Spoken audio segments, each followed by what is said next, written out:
My mother-in-law, Vivian, stayed with me for 7 years. I won't say that she was a big nuisance in the beginning. We had a decent relationship for most of the 7 years she was in my house.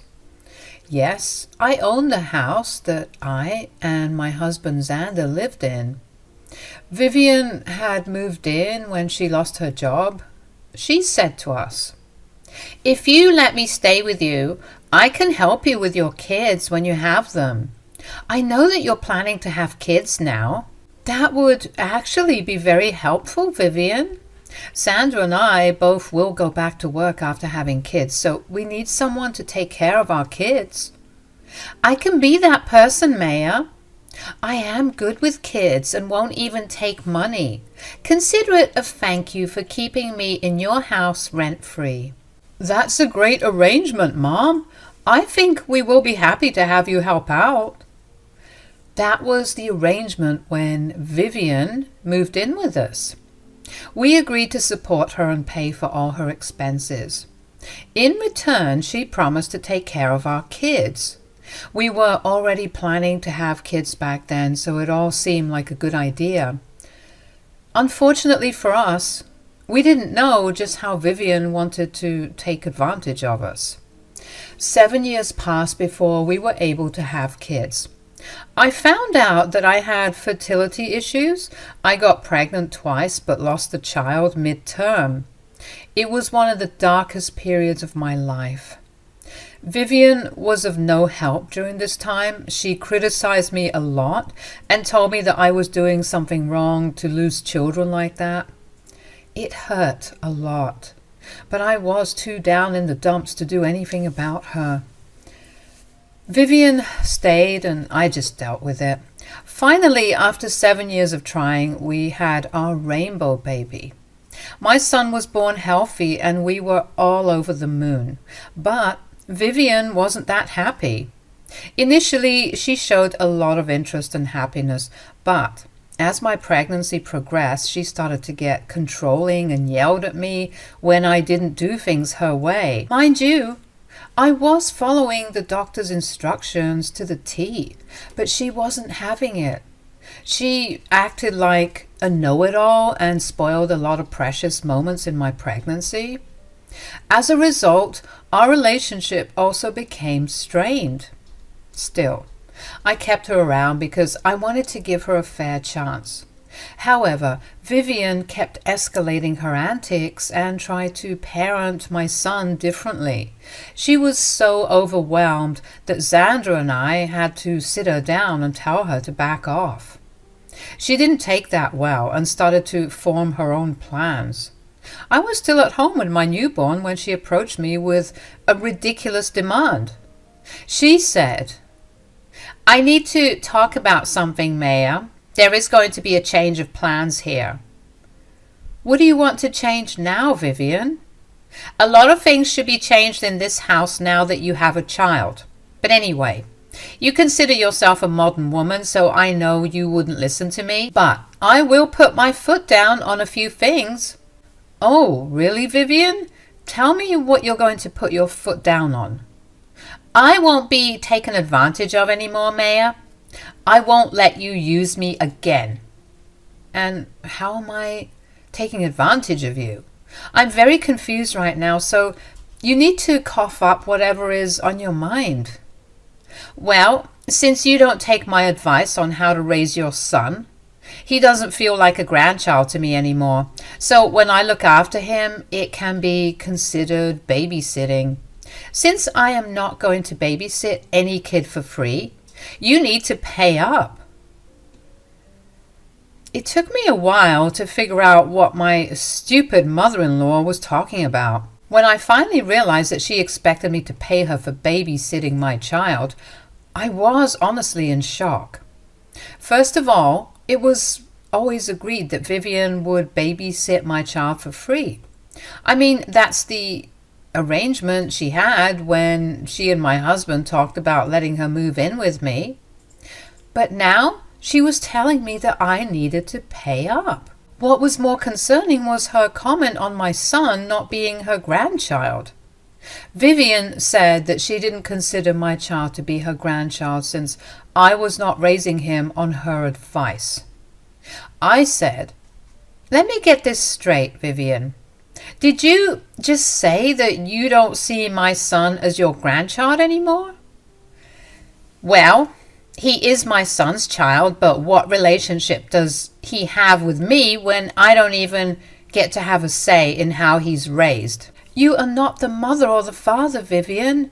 You don't get a say in our parenting decisions." "No, apparently I'm only good for looking after the child according to your terms when you are off to work. Sounds exactly like I'm a babysitter here. I won't let you make me work for free, Maya." So Vivian has no problems mooching off of people and living with them for free, but God forbid they ask her to look after her own grandchild for free. She just wouldn't let anyone take advantage of her. I wonder who's taking advantage of who in that situation. But anyway, I was already in a bad mood and wanted to just end this drama as soon as possible.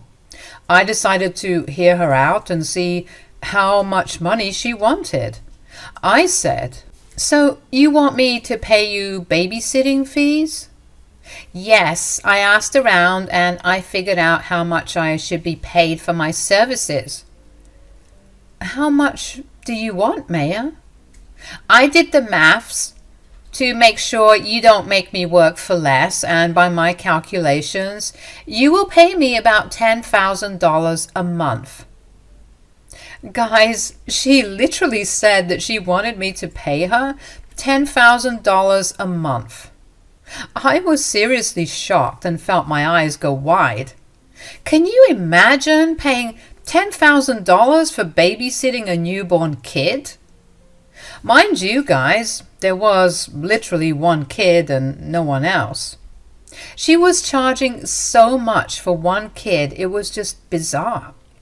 I was gobsmacked as Vivian went on a rant about how she Googled prices on the internet and saw that people paid $30 per hour for babysitting.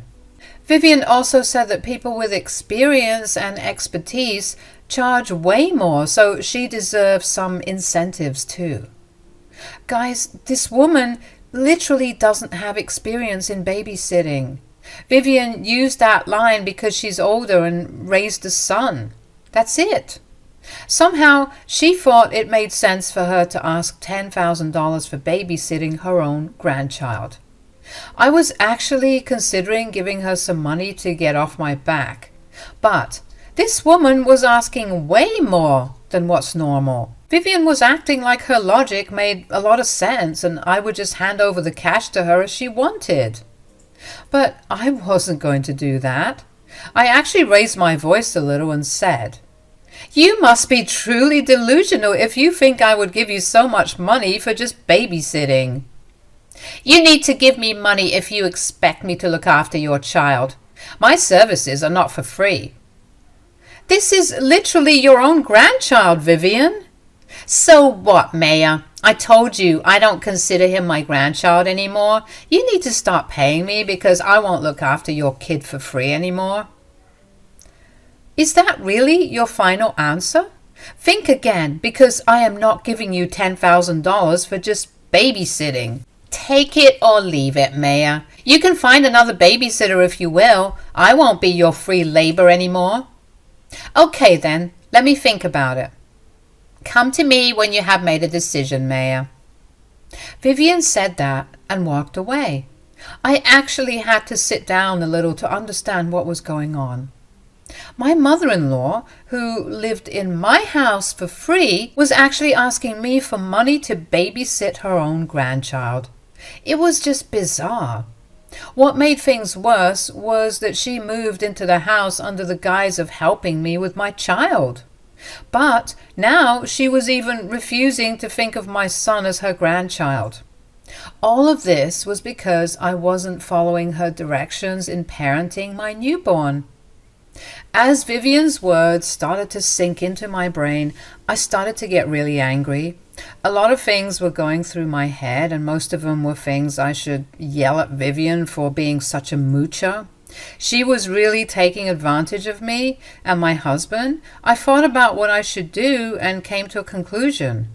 Don't worry, there was no way I was paying her $10,000 for watching my child. I would rather leave him in daycare or quit my job to stay at home until he's old enough to join daycare. There is no way I would give Vivian $10,000 on top of hosting her for free and paying for her utilities. I am not made of money, and neither is my husband. I made a preliminary decision on this issue and waited for my husband to come home.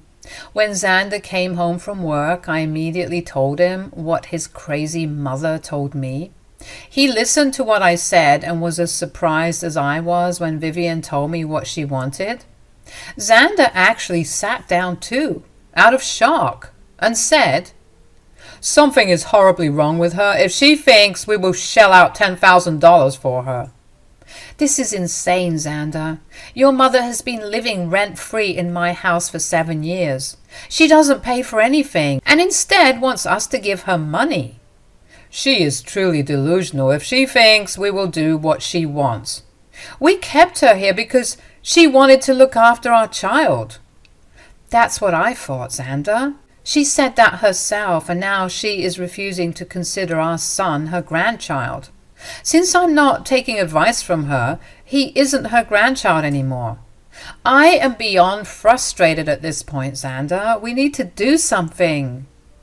I agree with you, Maya. Mom has been acting really weird since we had the baby. I guess now that we finally had a child, she has realized that she doesn't want to take care of a kid for free. And she said that she doesn't consider our son her grandchild. That crossed a big line in the first place. Something needs to be done, Xander. Xander actually agreed with everything I said. He was furious, just like I was. We have been bearing her burden for years, only to be met with hostility and demands for money when we asked for one favor. We were tired of being taken advantage of by Vivian. It was truly time to do something about this problem. I was going back to work soon, so a decision needed to be made immediately. After having a long discussion with my husband, we both agreed on our plan of action. We approached Vivian after a week and sat her down to talk. She looked all smug, probably thinking that we had given in to her stupid demands. She said in a chirpy voice, "Well, have you decided on what you want to do? I mean, I need an advance and 1 week notice before starting my babysitting duties." "Mom, will you really take money to babysit your own grandchild? This is really ridiculous." "Of course I will take money, Xander. If you wanted me to work for free, you should have made your stupid wife listen to my advice. You have no right to tell me how to parent my child. Your son and I had both set this hard boundary a long time ago. You never should have entertained any other thoughts. I came to you with an alternative, didn't I? I won't tell you to be a parent, and you can pay me money to babysit your child. Simple and easy. Okay then, if that's what you got to say, you leave me no other choice." I took out my phone and quickly sent Vivian an email. I had already drafted this email in the morning and was waiting for my husband to get home from work before I sent it to my mother-in-law. Xander wanted to talk to his mom once before proceeding with the plan. I guess he was hoping this was all a joke and his mother wasn't as entitled as she was proving to be. But Vivian was adamant about her stance and confirmed that she was a money-hungry leech. So he just sat there and sighed while I did what I should have done a long time ago. I sent Vivian the document and asked her to check her phone. She happily opened the message, expecting it to be an advance payment or something. But as she started to read the document, her eyes went wide and her mouth hung open. She looked at us and said, What is this?" "Can't you read simple English, Vivian? It's an invoice." "What are you talking about, Maya?" Why would you send me an invoice for anything? Why does it say I owe you $250,000? Since you are too lazy to even read an email, let me tell you what this is about. This is an invoice for the rent money that you owe me for the last 7 years. The look of shock and fear on Vivian's face was absolutely amazing. She was literally looking like a deer caught in headlights. She froze on her spot and all her smug attitude was gone in the blink of an eye. What are you saying, Maya? Why would I pay your rent and bills? We never agreed on paying rent. We also never agreed to pay you for babysitting our child. But here you are, asking for money. So, if you want to get paid, you need to clear your rent payment first. This is ridiculous. You never talked about rent before. I won't pay you anything. We never talked about rent because you offered to look after our kid in exchange for not paying rent. So pay up, and we will start paying you money for your babysitting services. Vivian now knew that she had been caught. I had meticulously printed out an invoice that showed my mother-in-law how much money she owed me in rent and other bills. I took into consideration a lot of things like market rate, grocery bills, electricity bills, etc., and made her an invoice. It was very detailed, and I actually spent a lot of time making it. I was at home, so I had plenty of time anyway. I even ran it through Xander, and he thought that the prices I put up were fair. Vivian had no place to complain about that. She was just surprised that I would ask her to pay me rent. She looked all offended and said, "I am not giving you a single cent. I never agreed to this. Xander, what is this madness? Has your wife gone crazy after giving birth?" "Don't talk about her that way, Mom. My wife has done nothing wrong. She pointed out a very reasonable rate for your upkeep in our house." "You are taking your greedy wife's side too, Xander. This is really unfair. I never agreed to pay rent." "You moved in here to babysit our kid in the first place. Now that you have gone back on your word, we can go back on our word too." Okay, fine, you win. I will look after your stupid child for free. I can't believe you would go to these lengths to make me work like a slave. Vivian thought that her remarks were going to make us feel guilty for making her work for free. She huffed and puffed and finally agreed to babysit our son for free. But I knew better than to trust Vivian with my son when she didn't even consider him her grandchild. Not to mention that she had just called my child stupid. She had agreed to babysit for free only when she was caught in a trap. Now she was backtracking, but still showing her irritation towards us because she wanted to guilt us. Unfortunately for her, it had the completely opposite effect on us. I actually smirked at her and said, "You know what, Vivian? You don't have to babysit our son. I will leave him in daycare once he's older." "So now you have decided that you won't need my services anymore? Good for you, Maya. Looks like you do have some shame." "Yeah, I don't really want to leave my son with someone who isn't interested in watching him for free, so I will be placing him in daycare. Maybe I'll hire a babysitter as well." "Whatever, as long as I don't have to look after your child, I'm good." "You will change your mind after what I say next, Vivian. Now, since I will be placing my son in daycare, we don't need you around the house anymore, so you will need to move out within a week." I watched as Vivian's face turned red in shock. She looked at me open-mouthed as soon as I finished saying those words. She stood up and turned to me so fast that I was surprised she didn't get a whiplash. She was visibly in distress, but turning red. I didn't know whether that was from anger or embarrassment. She sounded pretty offended and said, "How dare you say that, Maya? Just because I refuse to be a free babysitter, you can't kick me out." "You are not a babysitter, and you are not a grandma out of your own accord. So I don't see why I should host you and feed you for free anymore.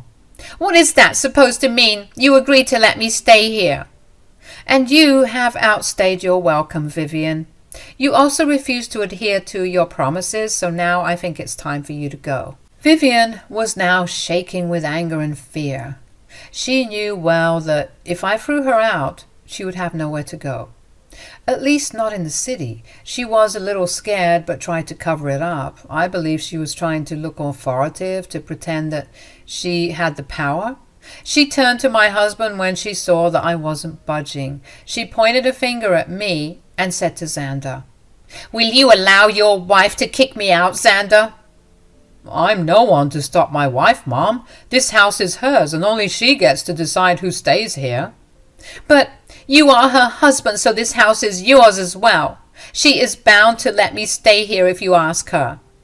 "Well, here's the problem, Mom. I don't want to ask her to let you stay." Vivian had clearly turned to someone who wasn't even on her side. Xander was completely on my side. He isn't one of those mama's boys who get all sentimental over their mothers and ignore all the red flags. He is a true family man and would always put his wife and child first, as long as they are in the right. He understood the situation well and took my side in this. Vivian couldn't believe this and said, "What? You want to kick me out too?" "That's right, Mom. You have lied to us and taken advantage of us for 7 years. We took over all of your responsibilities and you refused to do the one thing you had promised to do. So now I don't see why we should have you around anymore." "I already told you that I will babysit your son for free. I don't know what the problem is." "The problem is that we didn't feel comfortable leaving our son with you anymore. The way you talk about him and refuse to call him your grandson is a big red flag. We can't oversee that, so we have no choice but to do this."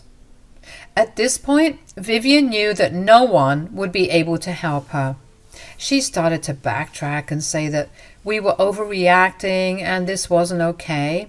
We didn't listen to her because she wasn't making good points anyway. Sandra and I were both exhausted from wasting money on her and didn't want to do it anymore. She had misused our trust and generosity, so we ignored her and went about our way. The next morning, Vivian was doing her best to be all sweet with us, but we ignored those attempts as well. At night, I gently reminded her about moving out within a week, and that's when she started to cry and said, "Will you really kick me out? A poor old woman who had nowhere to go?" "You are not a poor old woman, Vivian. I'm pretty sure you can earn enough money by babysitting someone else's kid." "Please don't hold that against me, Maya. I'm willing to look after my grandchild." "You made it clear that you don't consider him your grandchild anymore, so I don't see how this will work." "There is no point in making excuses, Vivian. I am not going to host you anymore. We are done here." My mother-in-law cried and begged me not to kick her out. She was at it for days until I was forced to threaten to call the cops on her. That got her scared and she started to pack. One of her sisters offered to keep her if she got a job, so she was forced to leave the city and move in with her. She wanted to live a life of luxury and not pay for a thing in her life, but she ended up shooting herself in the foot and lost that one place where she was living for free. It's been a long time since I've gone back to work. My son has stayed with me since I was able to quit my job to look after him. With one less mouth to feed after Vivian left, we have the means for me to be a stay-at-home mother. I'm actually enjoying my time with my baby and think this was the best outcome ever. Meanwhile, Vivian has called us to cry about how her sister doesn't treat her well and makes her contribute to chores. She wants to be with us, and you can bet your money that I and my husband have said no and will never allow her back in our house again. I'm Heather, and this story is about my mother-in-law, Olivia. At the time when this entire thing happened, I wasn't married to Mason. I was in a relationship with him and later got engaged to him. Olivia hated me from the very beginning and told Mason that she didn't want to see my face. Why? Because I grew up in a trailer home while they came from a fairly wealthy family. Mason was actually running his family business, so he was pretty loaded. We met in college and fell in love, and it was true that I didn't grow up in a decent home, but my parents had taught me well and encouraged me to get out of that mess. I landed a good scholarship and worked my butt off to make sure I don't have student loans. I succeeded in life and landed a great job after college. Sadly, my parents didn't get to see that because they had already passed away. Mason had become my family when we started to date. I was really happy with him because, unlike others, he never judged me for my background. He was a kind, loving man, and I was so excited to meet his family. But I knew his mother, Olivia, didn't like me. So Mason didn't want me to meet her so soon. We ended up moving in together after 3 years and started our life in the new home. When Olivia came to visit Mason, she was shocked and angry to see me there. She said, "What is she doing here?" "She lives with me, Mom. We stay together now."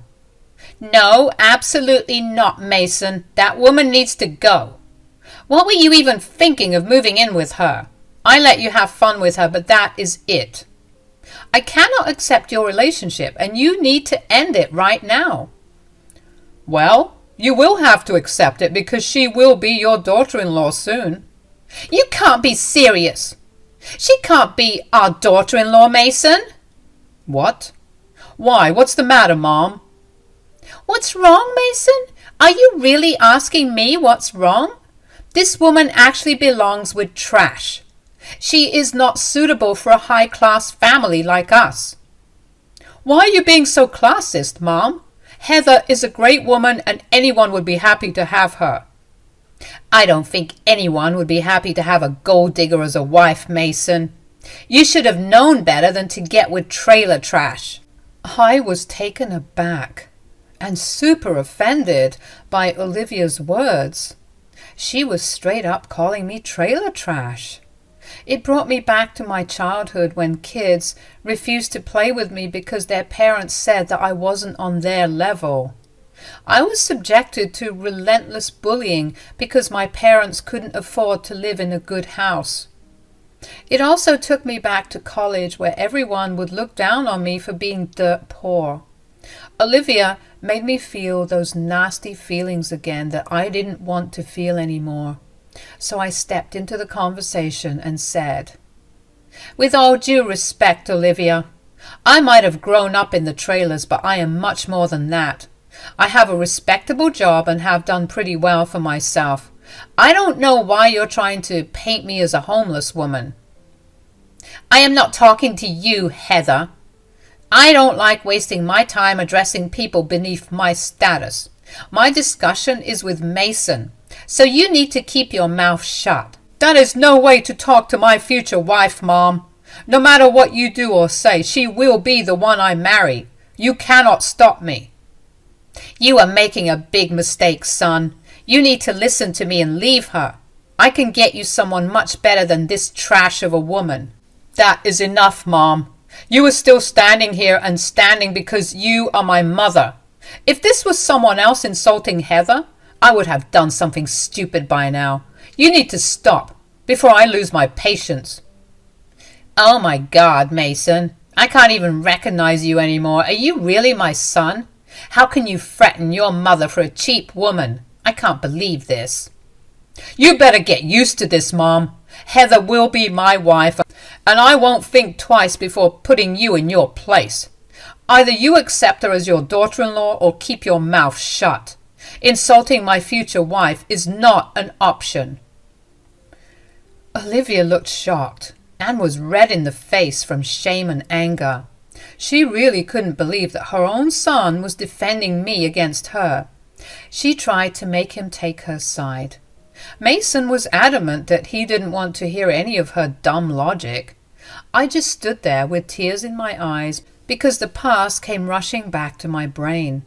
Mason had noticed that and got rid of his mother as soon as he could. Once she was gone, he held me and said, "I am so sorry, Heather. I had no idea she would react this badly to us living together." Her words really hurt Mason. I know that I'm not worthy of you, but I'm doing my best to make up for my rough upbringing. Don't ever say that again, Heather. You are absolutely worthy of much more than me. I'm lucky that I have such an amazing partner like you. I'm serious about what I told my mother. I am going to marry you very soon. But your mother doesn't want you to be with me, Mason. She hates me. This will just spoil your relationship. I already know that's a possibility, Heather, but don't worry, it won't be a problem for me. My mom is a nasty woman and I can't support her or give in to her demands with a clear conscience. You would really do that for me, Mason? Yup, that's what I would do. Besides, I love you, and she should value that over her one prejudice. If she really loves me so much, she would consider her happiness over her horrible thinking. I was glad to have Mason on my side. His mother might be a nasty woman, but at least Mason was a nice man. I was willing to deal with Olivia for Mason's sake, but I also wasn't a doormat. I was prepared to make a stand for myself if Olivia stepped out of line when Mason wasn't there to defend me. I realized that I need to work on my self-confidence and stand up for myself. People like Olivia would always judge and walk all over me if I wasn't mentally strong. So I also ended up joining therapy to deal with people like her. A few months passed, and Olivia kept begging Mason to break up with me.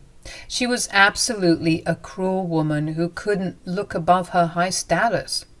What was funny was that even though she was quite educated and came from a rich family, her thoughts were cheap. But she thought I was the cheap one because I couldn't help but be born to poor parents. Anyway, Mason dealt with her quite well, and she didn't bother me for a few months. Her antics started back up again when Mason and I announced our engagement online. Yes, he had proposed to me and given me the ring of my dreams. It was perfect and even had our names engraved inside the band. He had taken me on my favorite hiking trail and proposed to me with a few friends around.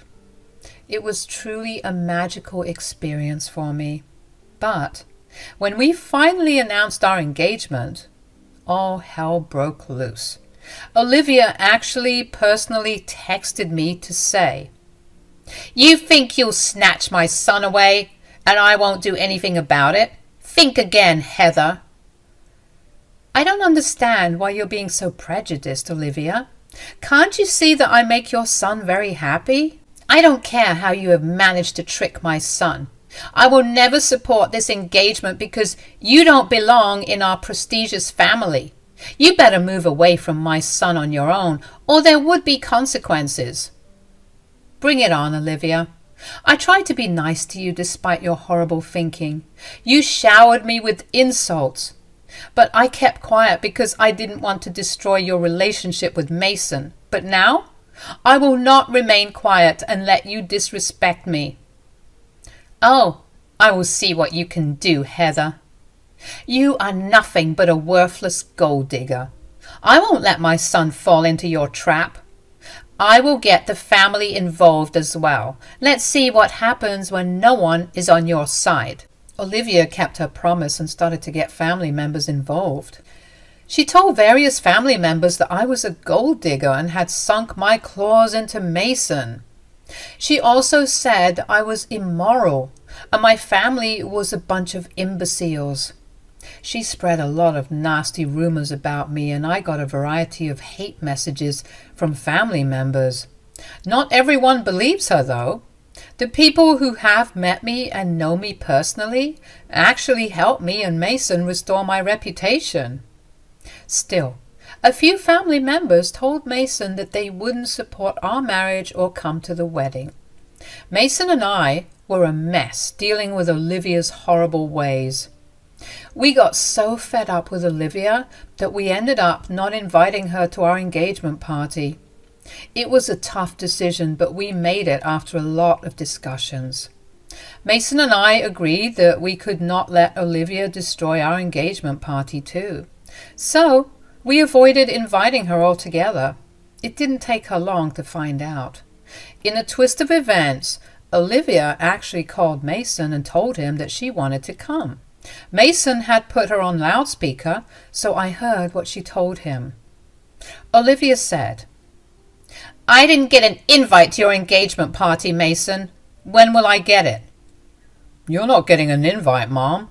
"What are you talking about, Mason? It's your engagement party and you won't even invite me?" "No, I won't invite you because you've been nothing but cruel to my fiancé. Why do you want to attend anyway, since you were so against my engagement and marriage?"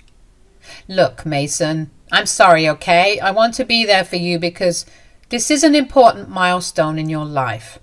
Maybe I overreacted and wasn't thinking straight."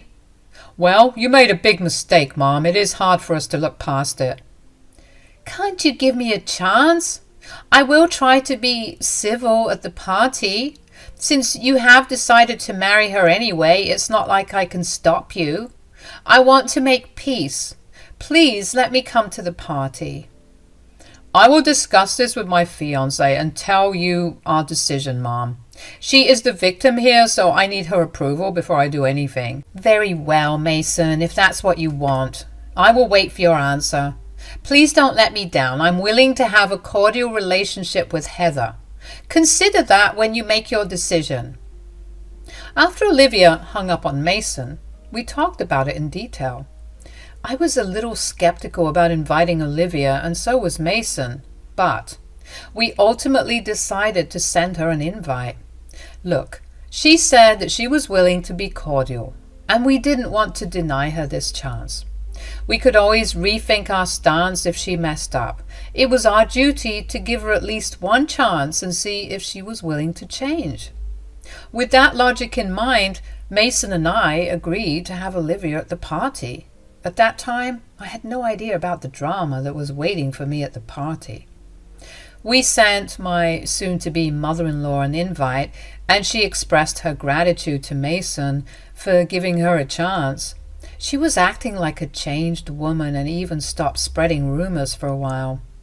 However, that was probably because she was afraid of the backlash that she was getting. Only a few people were on her side, so she didn't want to face the heat from others. So she stopped spreading nasty lies about me. I won't say that she suddenly started to say good things about me, because she didn't, but I was glad Olivia was keeping her mouth shut so that she wouldn't ruin my reputation anymore. On the day of the engagement party, I was actually pretty excited to have our family and friends around. Everyone we invited had made time to attend, and I was glad that they could make it. Mason was also super happy about our engagement, and together we were having a good time. Olivia was there, but she was mostly ignoring me, sitting in the corner and giving me nasty looks. Her face had soured the moment she had spotted my engagement ring. Anyway, I ignored her and was busy attending to my guests. Meanwhile, Olivia was fuming and making plans to get back at me. Olivia got the opportunity to corner me when I went out the back door of the venue. I was trying to make a phone call because I couldn't hear anything inside the venue. When the call was done, I saw Olivia waiting for me. I said, "What are you doing here, Olivia? Do you want something?" "I came to talk to you alone." "Okay, what do you want to talk about?" Olivia silently took my hand and held it up to study my engagement ring. She looked at it with envy and said in an acidic voice, "You are over the moon, aren't you, Heather? My son has spared no expense when it comes to the engagement ring. It is truly beautiful." "Thank you, Olivia. It is a beautiful piece and I love it. Mason even engraved our name inside the band." "He is smitten with you. I don't know what he sees in you. I'm sure you have tricked him into marrying him somehow." You promised to have a cordial relationship with me, Olivia. Your words say otherwise. You need to stop being condescending. I will do whatever I want. I told you, Heather, you will suffer for taking away my son and keeping him in your filthy clutches. You love this engagement ring, don't you? Well, you don't deserve it. I could tell that Olivia was going crazy again. I felt really unsafe around her and tried to remove my hand from hers. But she held on painfully tight and in a swift motion got my engagement ring off my finger. The ring was a little loose and I didn't get the time to resize it, so it came right off when Olivia pulled it off my finger. Then she left my hand and tossed the ring in the dump. There was a big dumpster at the back of the venue which had a ton of food waste from the food that was being prepared for my guests.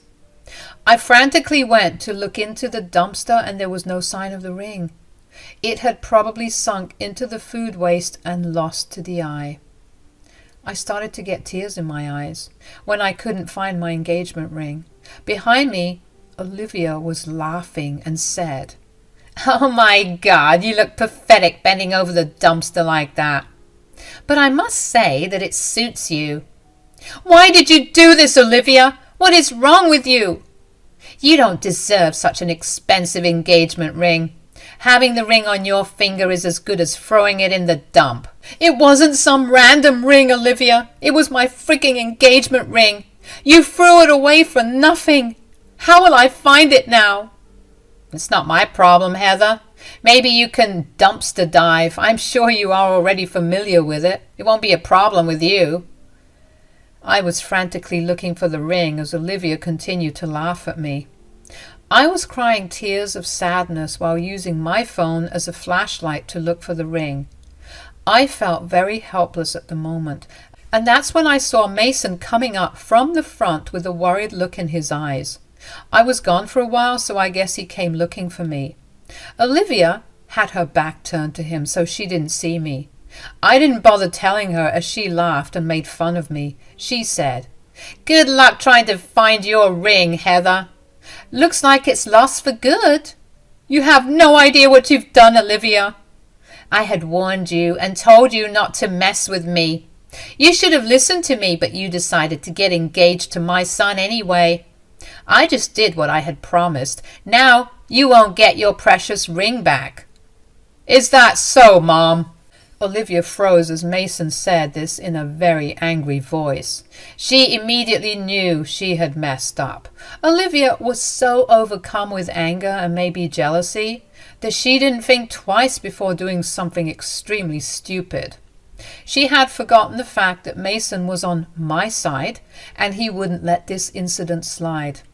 When she heard Mason's voice, she froze and suddenly remembered that her son wasn't going to take her crappy actions lightly. She turned around slowly to face a very angry Mason and said, "Mason, You just what, Mom? Did you think it would be a good idea to throw my fiancé's engagement ring in the dumpster?"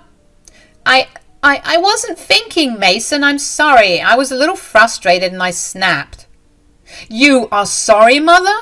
Then explain to me why you kept saying horrible things to my fiancé and laughing at her when she was frantically trying to find the ring."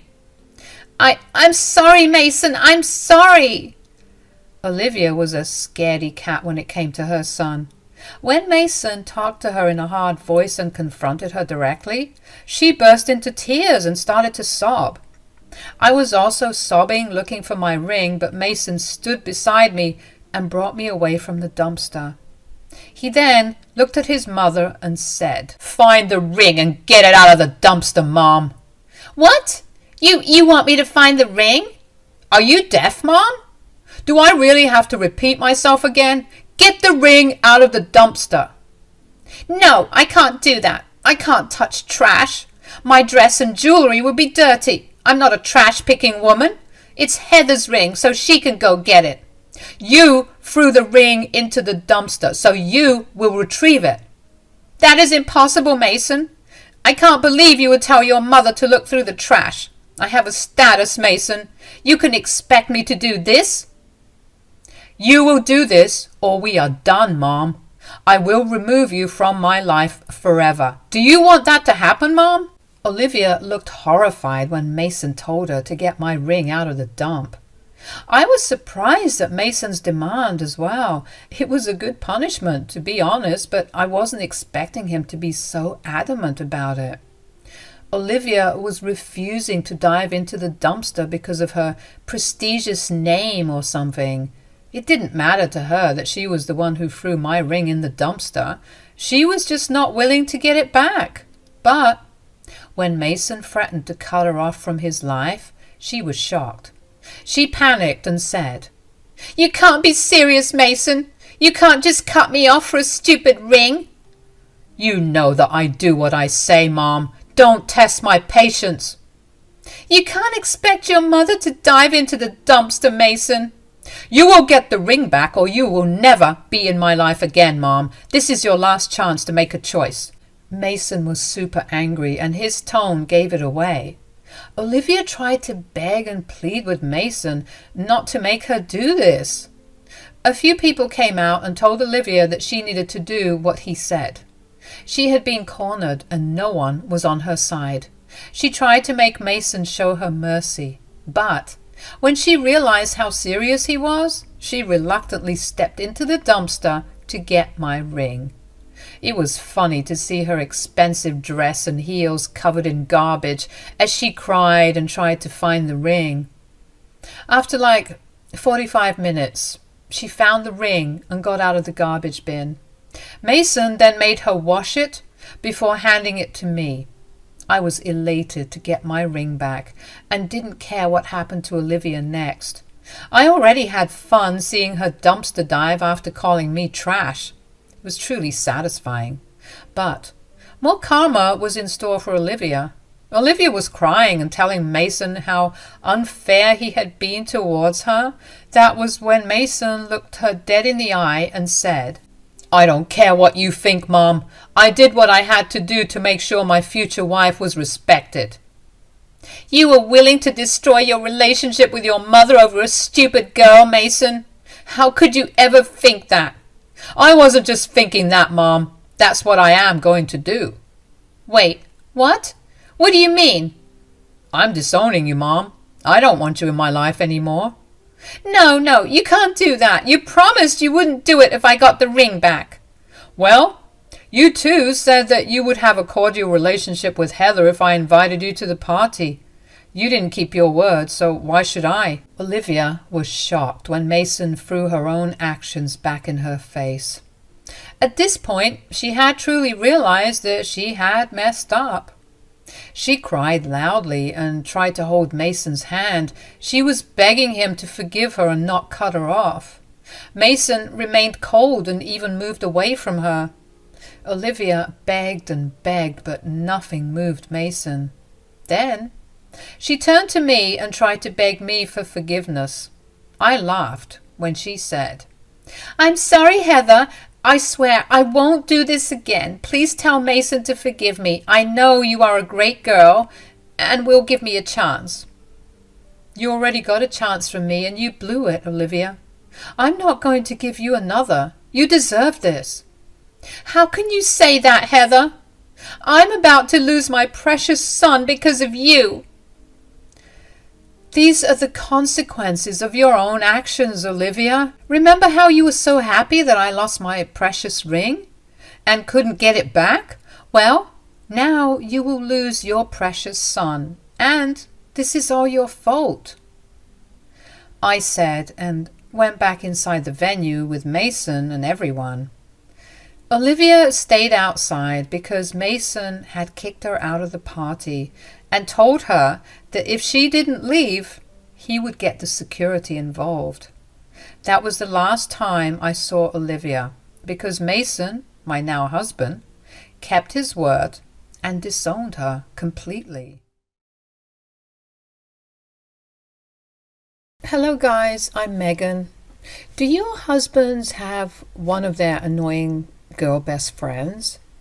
People who have answered yes to that question may actually relate to my story to some extent. While I can't say if my husband Greg was in love with his best friend Cindy, I can say that she had a special place in his heart.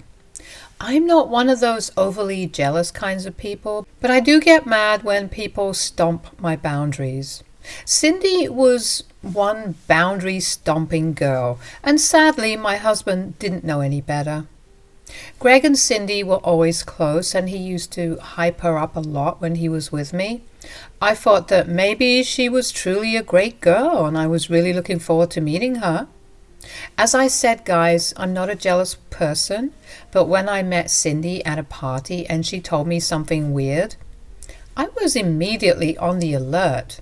She said, "Don't think your relationship is going to last, Megan." "Why do you say that, Cindy?" "I need to make something very clear to you, Megan. Greg is first mine, and then anyone else's. He will always put me first. I don't think you'll be able to handle that." If Greg respects my boundaries and so do you, I don't see how it can be a problem. You do seem to be very sure of yourself, Megan. Let's see what you can do. One thing is for sure, Greg will always be mine. You can't do anything to take him away from me. After that day, I maintained my distance from her. Cindy and Greg were close, but after she met me, Cindy started to actively hang out with Greg even more.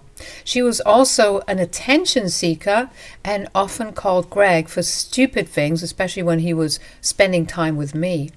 Greg, to my annoyance, always rushed to her no matter how small the reason was. I can't tell you how many dates I had sacrificed for her sake. Eventually, Greg and I got married, but the Cindy problem never stopped. I often tried to make Greg minimize contact with her and set boundaries. I said, "You need to stop rushing to Cindy whenever she calls you, Greg. It is really weird how you drop everything for her, including me." "I'm sorry you feel disrespected, Megan. What can I say? She's my best friend. She doesn't have any family around. I'm the only one she has." "In that case, she needs to find more friends, Greg. She keeps making you cancel things with me, even for the smallest inconveniences. This can't go on, Greg." Okay, I get it, Megan. I'll talk to her and do better. Don't worry. I won't cancel on you or abandon you again." Greg was always good with his words, but not good at keeping them. He made me countless promises of setting boundaries with Cindy, but he never ended up doing it. Nothing changed, and Cindy continued to be a problem for us. 2 years passed, and still I saw no change in Greg or Cindy's behavior. Slowly, my anger had shifted from Cindy to Greg. He was being a bad husband and dropping me every time Cindy wanted his attention. He even abandoned me on dates to go and help her. We constantly fought about it, but again, nothing changed. At one point, I felt like I was going crazy. I started to doubt myself, and I was worried if I was the one with the problem. But my mother-in-law, Lisa, also noticed Greg's behavior and agreed with me. She might be Greg's mother, but Lisa has been an absolute gem to me. I lost my mother when I was a teen. Being with Lisa reminded me a lot of her.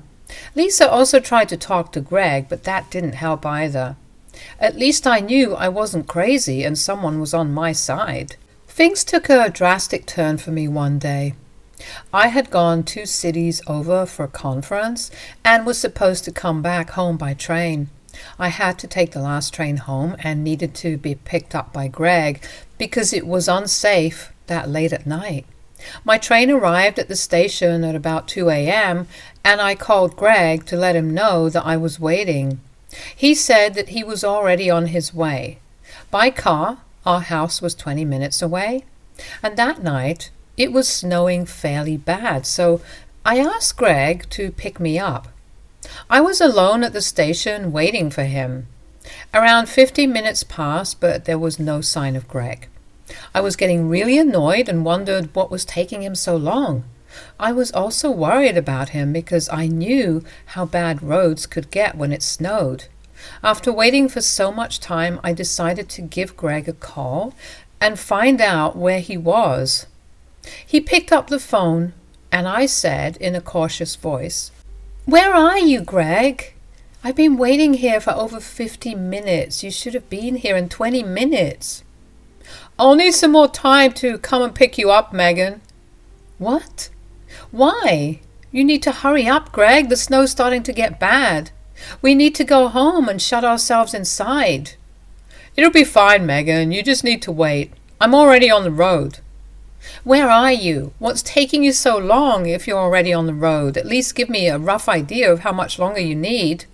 "Well, it'll take another hour." "What? What the hell are you talking about, Greg? Where are you?" "I'm on my way to get Mom from her sister's house." That sentence left me speechless. Guys, this man had left me stranded at a train station at 3 a.m. because he went to pick up his mother instead of me. I was in shock at what he said. I was almost alone at the station, and there were literally like 2 people around. And it was snowing pretty bad. The weather report even said that it would be a very snowy day. But instead of picking me up as soon as he could, Greg chose to drive to get his mother. I was furious, and I said, "What are you talking about, Greg? Don't tell me you're seriously going to pick up your mother while leaving me here." "Oh God, Megan, why are you acting so offended? I can pick up both of you. I went to Mom first because she desperately wanted to get out of the party. I wasn't going to leave her stranded there." "No, you aren't going to leave her stranded. She's literally in a house, and I am in a freaking train station. What is wrong with you, Greg?" "Will you please relax? I told you I would come and get you. This is a pretty safe city, and you are a grown woman. You'll be fine." "And your mother is a grown woman too, Greg. You didn't need to rescue her from her own sister's house, which is like 2 freaking hours away." "Look, I'm not going to abandon my mother just because you are scared of a little snow. Just come call an Uber if you don't want to wait. I'm hanging up now. I can't concentrate on the road with you yelling in my ear." Greg said that and hung up on me. I tried to call him back, but he wasn't picking up. I couldn't believe what had just happened to me. Greg had not only hung up on me, but also abandoned me at a train station. Did I mention that it was 3 a.m. at night and snowing? Well, it was, and I couldn't find a single cab in sight or on my phone. It was a nightmare for me. After a while, I got so frustrated that I started to cry. I felt abandoned and betrayed by my husband. I couldn't believe that he would do this to me. Time passed, and still there was no sign of my husband anywhere. I guess I was stupidly thinking that he was making a joke and would soon come to get me. But when it was already 3:20 a.m., I decided to give up and take matters into my own hands. My gut told me that there was something fishy going on, so I decided to call the one person who supposedly started this mess. I called my mother-in-law, Lisa. Lisa listened to my frantic call and sounded super surprised at what I said. She then revealed something shocking to me. She said, "What are you talking about, Megan? I'm not at my sister's house. I'm home at my house." "What? You're not at your sister's house? But that's where Greg told me you are. He said he was on his way there to come and get you." "No, Megan. Why would I drive over an hour to my sister's place when I know I might get snowed in? I wasn't going to take that risk."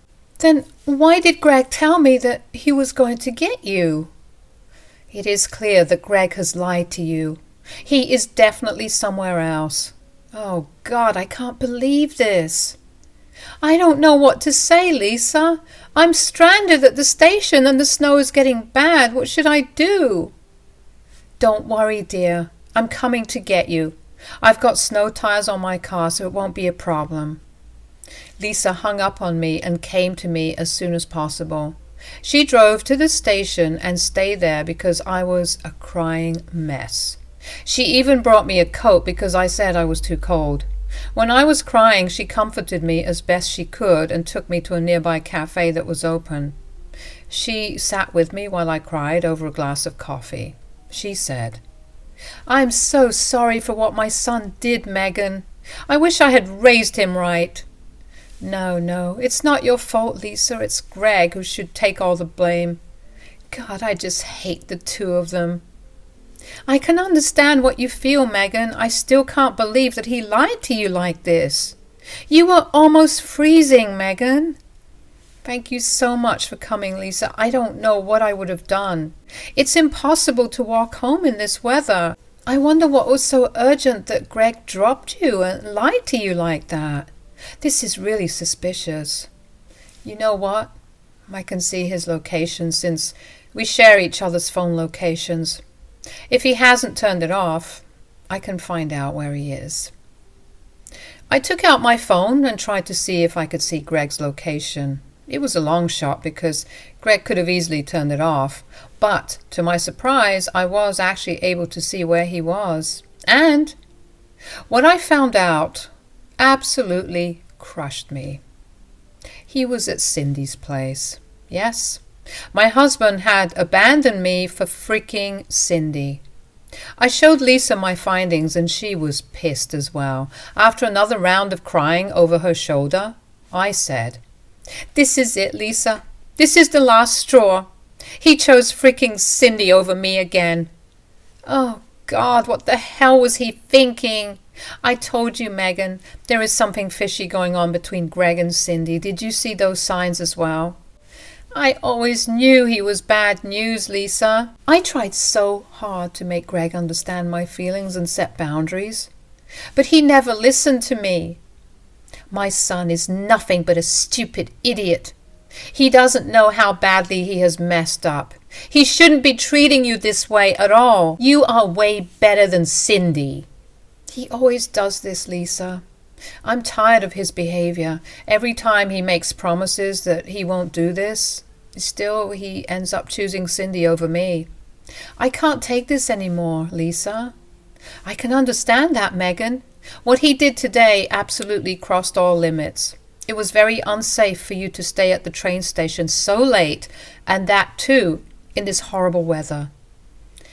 I've forgiven him for a lot of things, Lisa, but I don't think I can forgive him for this. I'm done with him.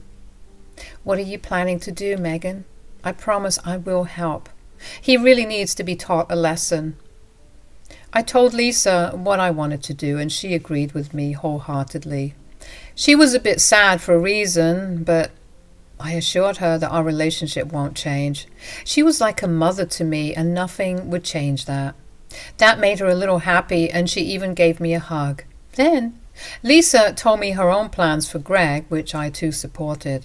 I had given Greg too much leeway, and he has shown me that he would never change. He claimed that he loved me, but he wasn't even going to make sure of my basic safety and run to his so-called best friend whenever she demanded it. He made his own choices, and I made mine. I stayed behind with Lisa and had a nice meal at the cafe. Thank God there was at least one cafe that chose to remain open even when it was dark and snowy. I was super hungry and needed a meal. Lisa also stayed back with me because she knew there was a confrontation waiting to happen.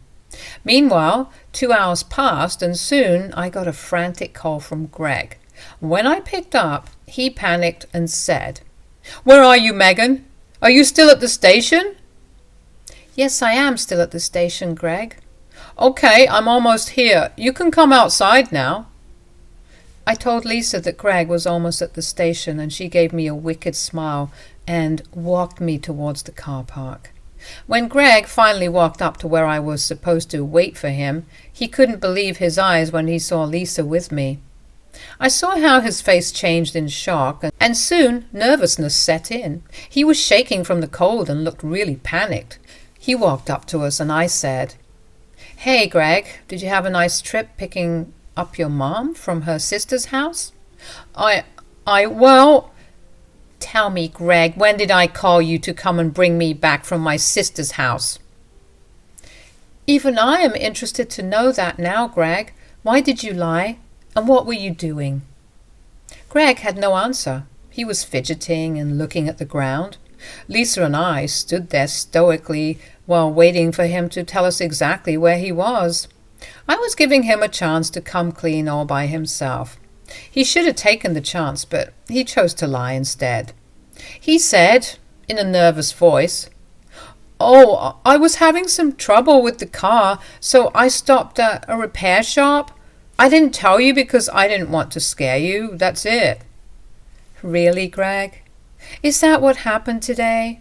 Yeah, what else would it be? You know that I wouldn't leave you stranded if it wasn't serious. I was really at a repair shop, Megan. Oh, is that so, Greg? Tell me then. When did Cindy open a repair shop? Greg's face became even paler when I mentioned Cindy. He knew that he had been caught. From his reaction, I could tell that he had forgotten about turning off his location, and it didn't even occur to him that I might track him. When I told him about Cindy, he was wondering how I found out, and he actually had the audacity to ask me. How did you know, Megan? How did I know? Well, you certainly forgot that I can track your phone and see where you are. You spied on me? That is wrong, Megan. Don't you dare try to turn this on me, Greg.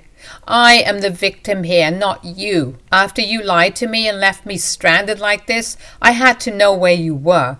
How could you do this to me, Greg? What can I say? She needed me to pick her up from somewhere because she was drunk. I wasn't going to abandon her. Oh, you had no problem abandoning your wife, but you couldn't do that for your friend. Is that what you're saying, Greg? Greg remained silent and didn't know how to answer my question. He knew he had been caught red-handed, and he also knew what he did was bad. But I don't think he really understood just how badly he had messed up. After some time, he just said, "I'm sorry, Megan. I shouldn't have done this. I promise this will never happen again." You can go to hell with your stupid promises, Greg. I don't want to hear them anymore. I'm freaking done with you. I won't tolerate this behavior anymore. We are done.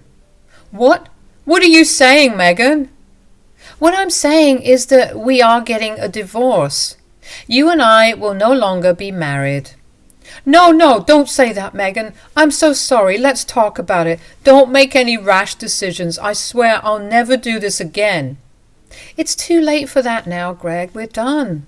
This ends here. I won't be giving you any more chances. Greg started to beg me for forgiveness while I remained stoic. I wanted to scream and cry, but I didn't want to appear weak to him. Yes, I was breaking from the inside, but I wasn't letting Greg see that. He didn't deserve my tears. I was sincerely done with him and had decided to separate from my husband. But Greg wasn't willing to accept that. He begged me to take back my words. When he saw that I wasn't doing what he wanted, he turned to Lisa and sought her help. He said, "Mom, help me here. Tell Megan she's overreacting, Mom." "She's not overreacting, Greg. I think she's doing the right thing." "Mom, she's talking about leaving me. Will you support that too?" "Yes, I will support that too. You have been nothing but a bad husband. I didn't raise you like this. I can't believe the things you have done with Megan. Today you have crossed all limits. There is no coming back from this." "Mom, no, please help me. I can't lose Megan." "You lost her the moment you went to Cindy instead of her. Now you have to suffer the consequences of your actions. Megan is going to divorce you, but that's not all. I have decided to kick you out of the house and go no contact with you for now." "What? Mom, why are you doing this?" "You use my name to do God knows what with another woman. I can't overlook that, Greg. Besides, I don't want to associate with a man who has no regard for his wife's safety. I didn't raise a man like that, and I don't want to be in his life." Lisa's words absolutely broke Greg. He hadn't realized that one single day would end up destroying his marriage and his relationship with his mother. He was a crying mess as he begged us for forgiveness. We ignored him, got in our car, and went home. Lisa strictly told Greg not to come back to our home, so he didn't do that. I'm pretty sure he went to Cindy's house that night, but I didn't even care anymore. I didn't want a man who didn't value me or my safety. I didn't even check his location on my phone. I simply went home and had a good night's rest. Lisa also accompanied me because she didn't want to leave me alone. I was glad for her presence because it brought me some comfort. The next day, Greg showed up to the house to beg for mercy again. He never admitted to any offense, even though Lisa begged him to tell me the truth.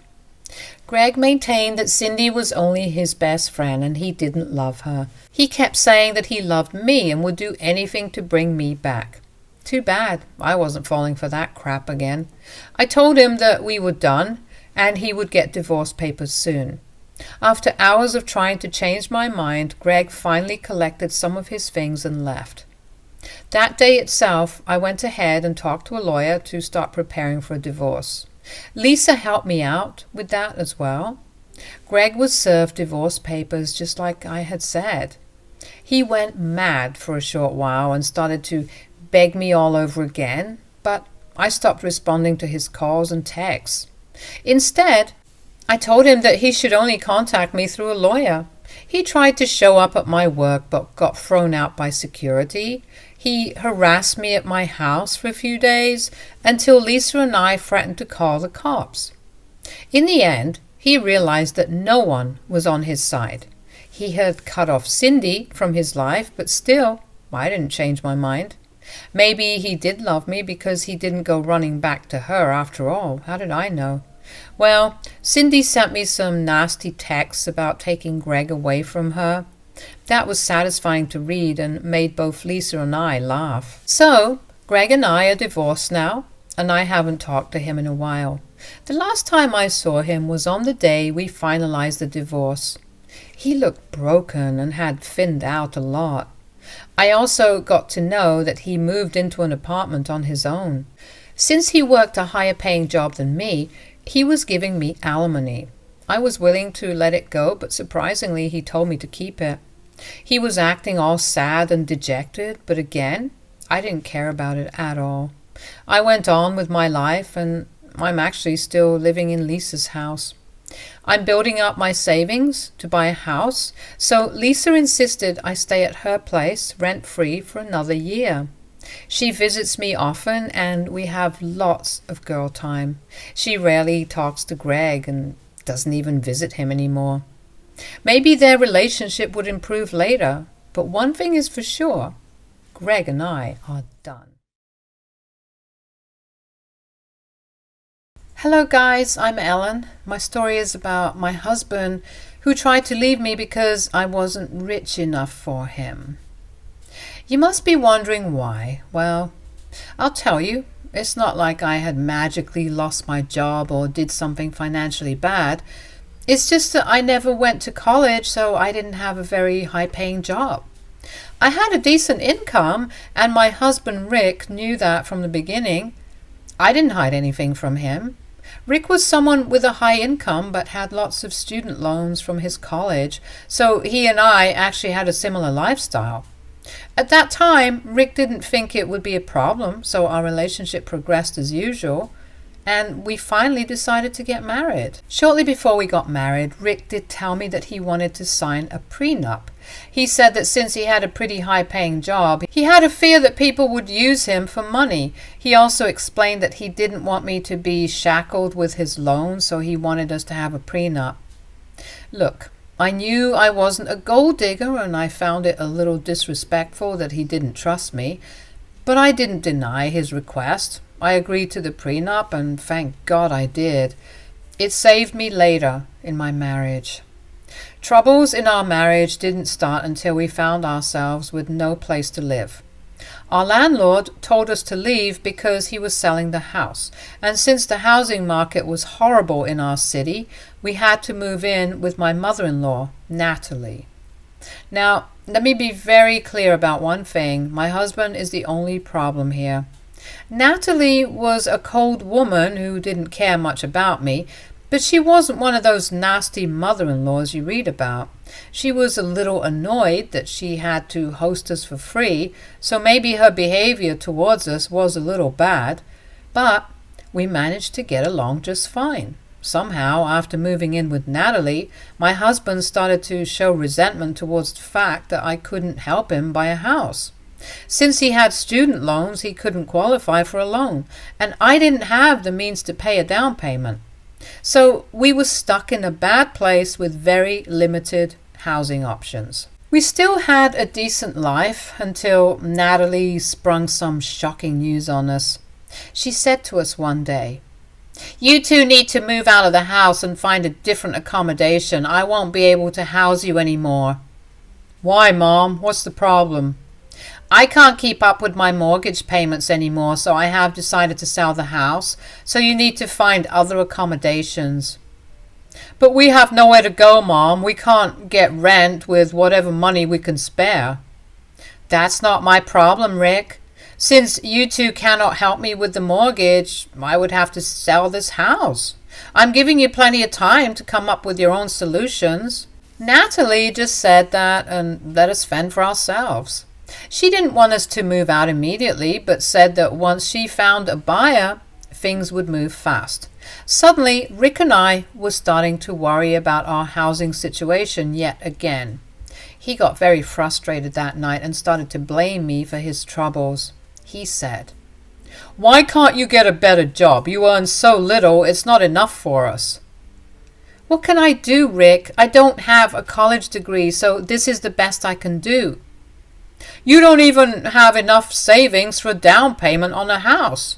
If you weren't this lazy, you could have worked 2 jobs and got the money."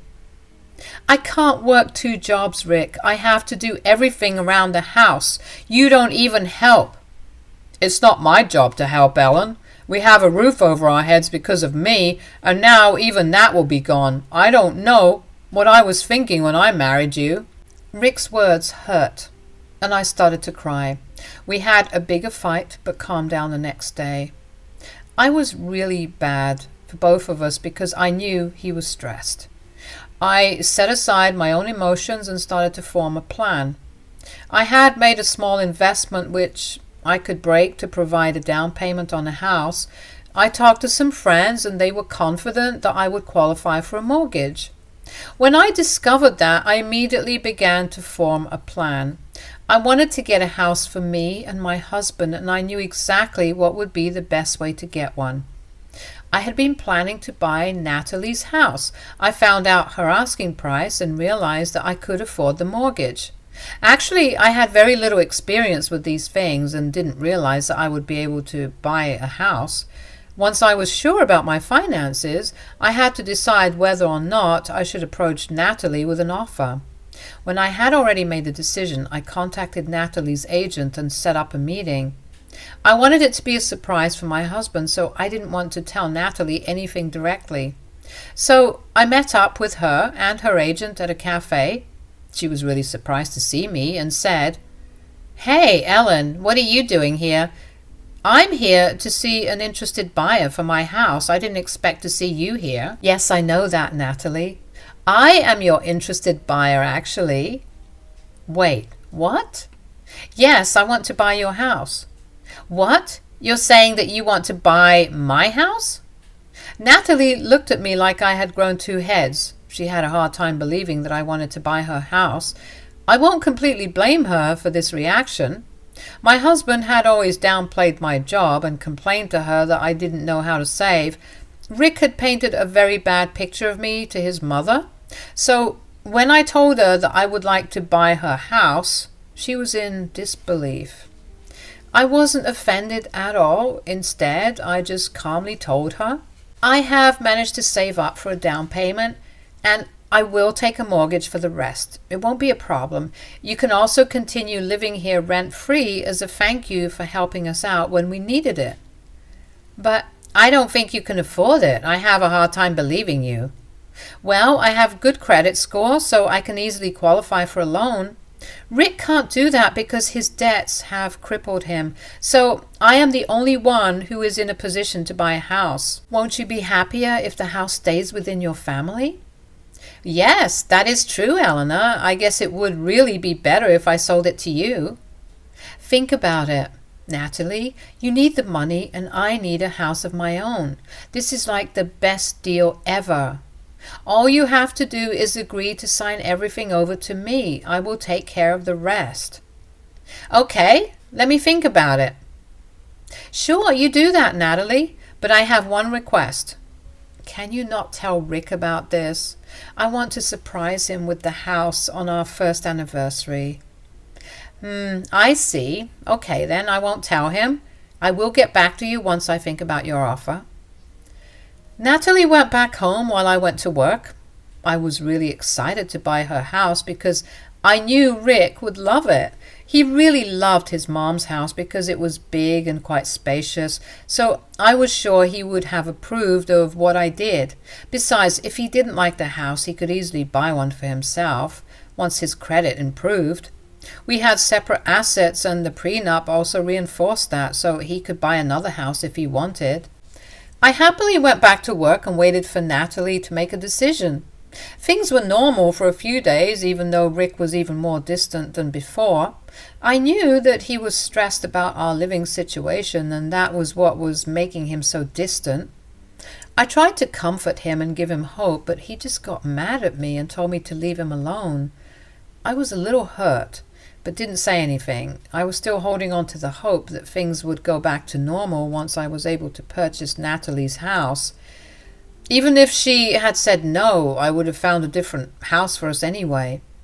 With that hope in mind, I put up with my husband's bad mood, but everything would change for me when I stumbled across some papers. I think you guys can guess where this is going. Yes, they were divorce papers. I was in complete disbelief when I saw those papers.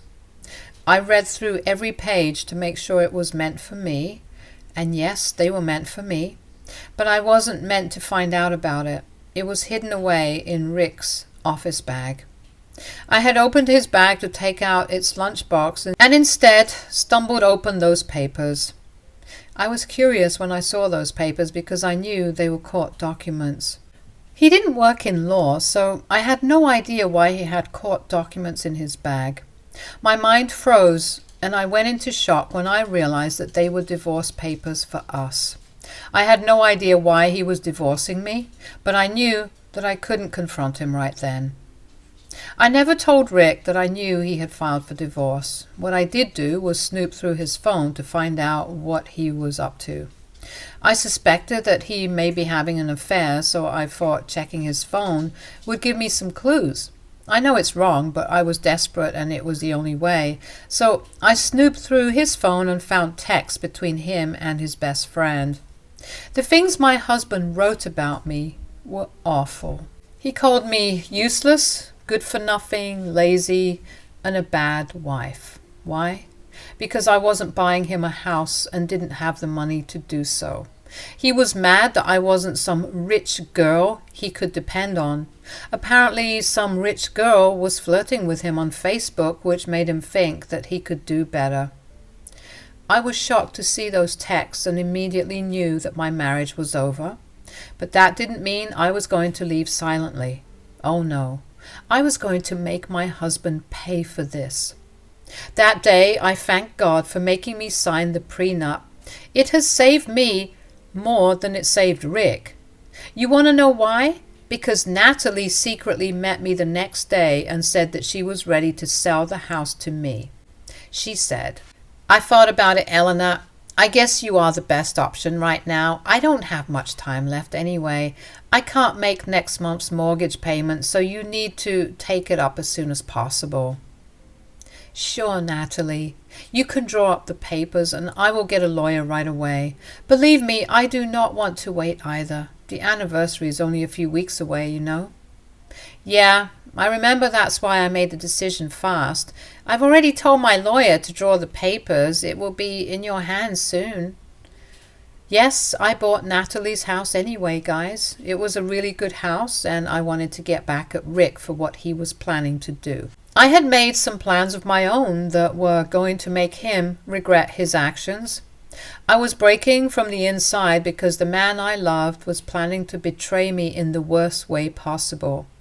But I didn't let it show. I was a little sad, but Rick didn't bother to care. I guess he had already checked out of the marriage and was enjoying the attention of the rich girl on Facebook. Anyway, I slowly stopped caring till the papers were signed for the house. After that, I simply wanted my revenge and then to get rid of my horrible husband as soon as possible. Thankfully, I was able to get the house in my name before our anniversary. On the day of our anniversary, I didn't even bother with a celebration because I didn't want to waste money on a failing marriage. I know that some of you have arranged parties and confronted their husbands publicly. It is a nice idea, but for a woman who had spent almost all her money on the down payment of a house, I wasn't looking to spend any extra. So I acted like it was a normal day, even though I had wished my husband a very happy anniversary. He had grumbled something in return and left. Now, the confrontation didn't happen until the evening when we both returned home from work. To my surprise, Natalie had invited a few family members to celebrate the day. I guess she was feeling generous after receiving money for the house, so she called a few family members and cooked some food. She generally looked a little excited for us. I was kind of touched by this, but Rick immediately got angry. He said, "What is this? What's going on?" "Oh, I just invited families so that we can celebrate your anniversary today. It is your first anniversary after all. I saw that you two didn't plan anything." "That wasn't necessary, Mom. Eleanor didn't plan anything because she never had money, and I didn't plan anything because I wasn't interested in celebrating our anniversary. This marriage has come to an end anyway." "What do you mean, Rick? Why are you saying that your marriage has come to an end?" Rick didn't bother giving his mother a reply. Instead, he turned to me and looked me dead in the eyes. I knew that this was when he would tell me that he was leaving me. And I was right. He looked at me and said, "I don't think I can be in this marriage anymore, Eleanor. I'm going to leave you forever." "Why, Rick? You can't just spring news like this upon me and not tell me why." "The reason is very simple, Eleanor. You are an absolutely useless wife to me." "Oh, really, Rick? Tell me why you think I'm useless." "You were not on my level, Eleanor. I worked such a great job and you were just an embarrassment to me. You can't even help me buy a house. I don't want to be with someone who can't help me get the things I need." "It's not my fault that your credit is bad, Rick. Why should it fall on me to get a house?" "Because we're a couple. I know you are not rich, but I thought maybe you would be able to buy me a house at least. But now I don't even think you'll qualify for a loan." "I can't stay with a woman like that when I can do so much better. I will at least find a woman who has the means to have her own house." "So, you're leaving me because I'm not rich enough for you. Is that so?" "Yes. I don't care what you think, Ellen. Don't try to stop me. I won't be with you. I'm done." "Very well then, Rick. If you think that and know that you can get someone better, then go ahead and leave. I will happily grant you a divorce." "Good. You need to move out soon then, because this isn't your house. Mom, you need to tell her to leave and find her own place." Rick now looked at his mother, hoping she would agree to kick me out, but he hadn't expected my mother-in-law to look pale and startled. She was shaking because she knew exactly how much Rick had messed up. She was the only one who knew that I had bought her house from her exactly a week back. The papers have been finalized, and now I am the sole owner of the house. So even though Rick wanted his mother to kick me out now, she couldn't do it. Natalie remained quiet and didn't say anything at first. Then Rick kept telling her that she needed to tell me to move out. And that's when I said, "I think you're barking up the wrong tree, Rick. Natalie cannot actually kick me out." "Why the hell not, Ellen? This is her house, so she can kick you out." "Actually, you're wrong about that, Rick. This house doesn't belong to her anymore." "What do you mean? My mother is the owner of this house." "Nope, she's not the owner anymore. I am the new owner of this place." "What nonsense are you spewing, Ellen? This cannot be your house." "It is my house, Rick. If you don't believe me, why don't you ask your mother?" "Mom, what nonsense is Ellen saying?" Did you give her this house or something? Natalie actually looked too afraid to say anything.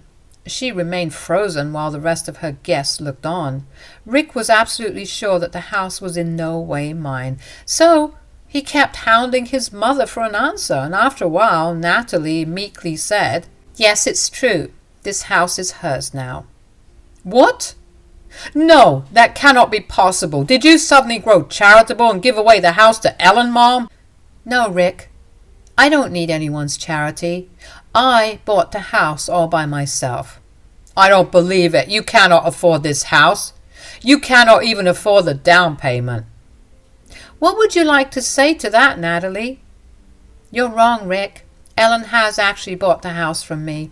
We finalized the paper last week and she was planning to surprise you today with the news, but it looks like you have ruined it."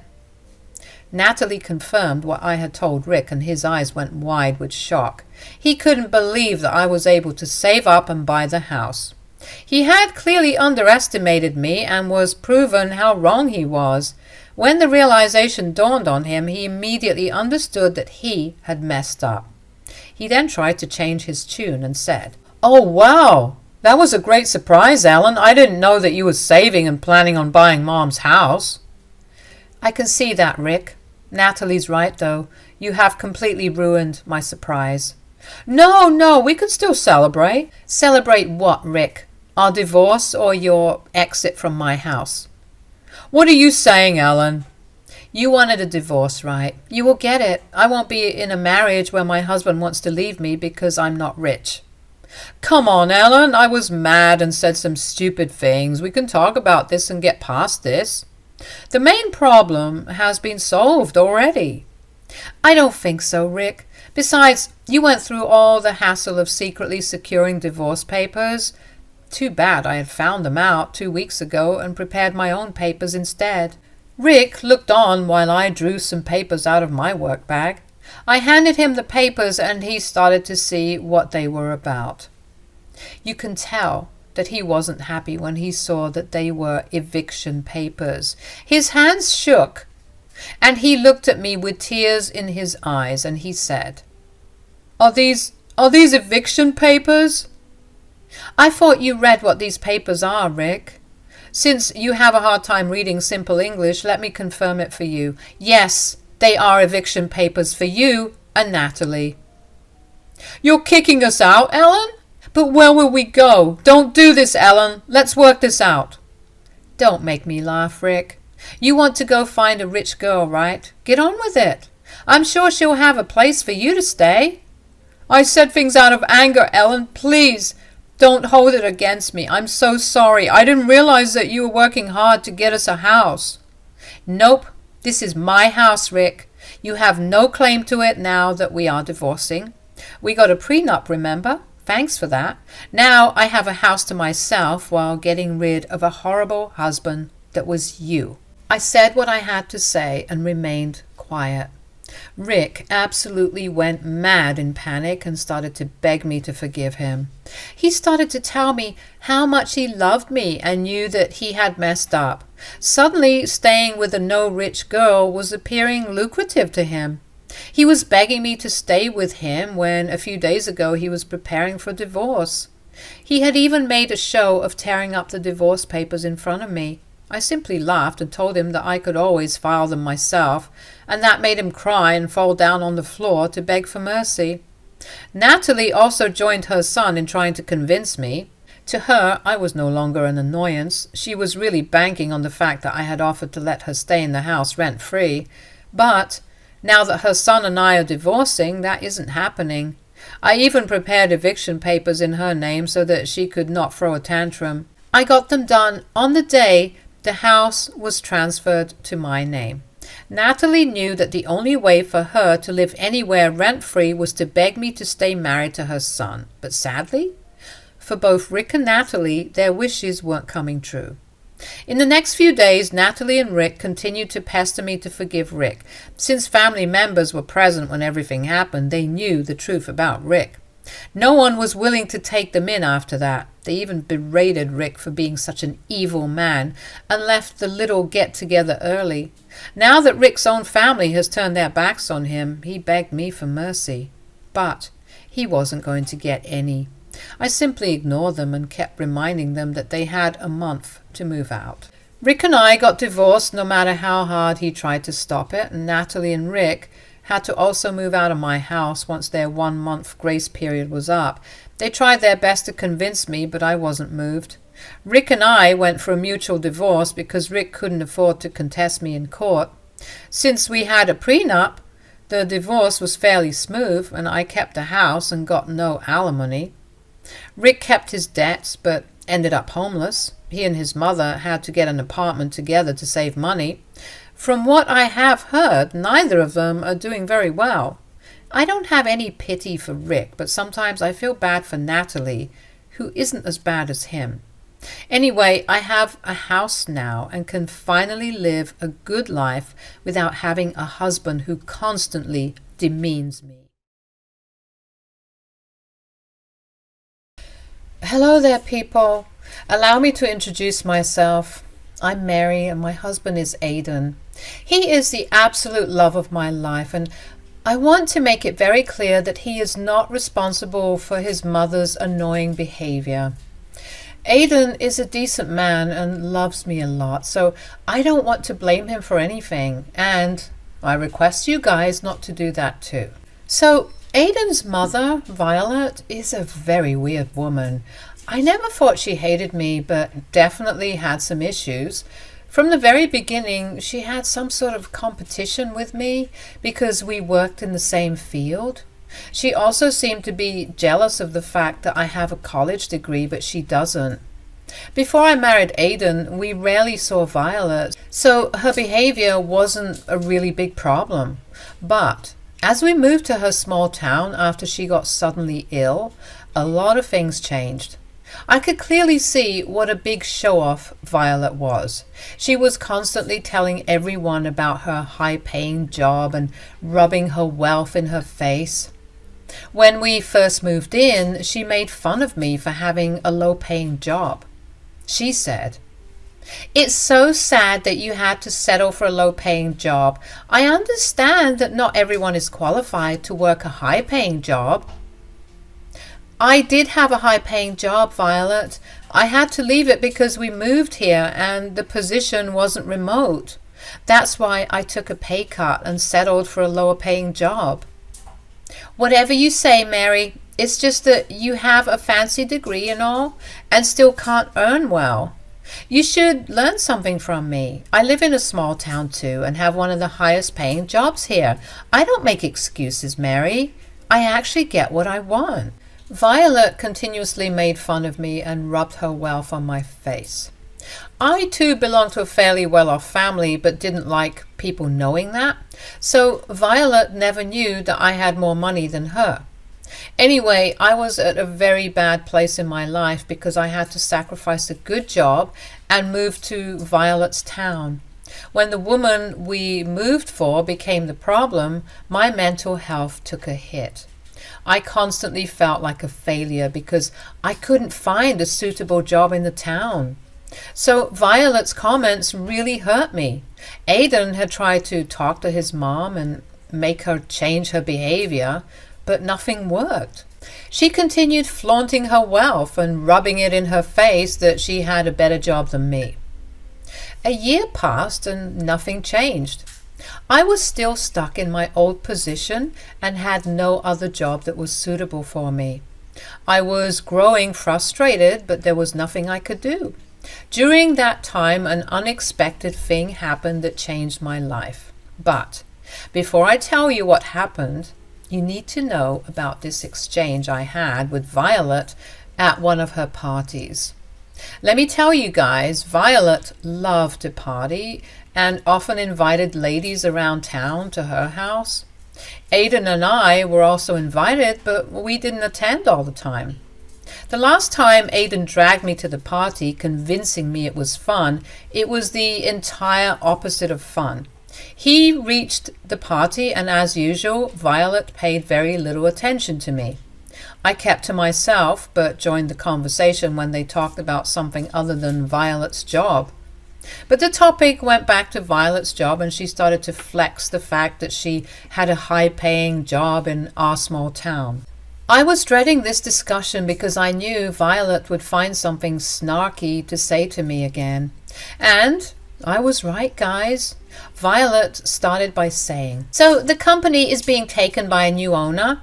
I heard they will finalize the papers tomorrow.